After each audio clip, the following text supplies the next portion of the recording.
வேதாந்தா குழுமம் முன்மொழிந்துள்ள green copper திட்டம் இந்தியாவில் காப்பர் உற்பத்தியை முடக்குவதில் சீனாவுக்கு உள்ள சுயநலத்தை முறியடிக்கும் ஒரு நேரடி உத்தியாகும். உலக அளவில் கப்பர் சுத்திகரிப்பில் சீனா ஆதிக்கம் செலுத்தி வருவதால் இந்தியா கப்பர் இறக்குமதியை நம்பியிருப்பது அவர்களுக்கு லாபமாகவே அமைகிறது. முன்பு நடந்த போராட்டங்களின் காரணமாக ஸ்டெர்லைட் ஆலை மூடப்பட்டது. சுருக்கமாகச் சொன்னால், இந்தியாவின் ஒரு முக்கிய உற்பத்தி ஆலை மூடப்பட்டது சீனாவின் நோக்கத்திற்கே சாதகமாக அமைந்தது. இந்த கிரீன் காப்பர் திட்டம் அந்த சூழ்நிலையை முற்றிலும் தலைகீழாக மாற்றுகிறது. உலகத்தரம் வாய்ந்த சுற்றுச்சூழல் பாதுகாப்பு, மறுசுழற்சி செய்யப்பட்ட கப்பர், மிக குறைந்த அளவிலான மாசு வெளியீடு மற்றும் மக்கள் பங்கேற்புடனான நிர்வாகம் ஆகிய சிறப்பம்சங்கள் இது சாத்தியமாகிறது. காப்பர் உற்பத்தியை தடுப்பதற்காக பயன்படுத்தப்பட்ட சுற்றுச்சூழல் பாதிப்பு என்ற வாதத்தை இத்திட்டம் வலுவிழக்கச் செய்கிறது.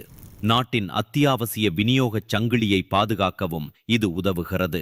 இந்தியாவை இறக்குமதியையே நம்பியிருக்க வைக்கும் முயற்சிகளை முறியடித்து சுற்றுச்சூழல் பாதுகாப்பையே நாட்டின் தொழில் மற்றும் அரசியல் பலமாக இத்திட்டம் மாற்றுகிறது.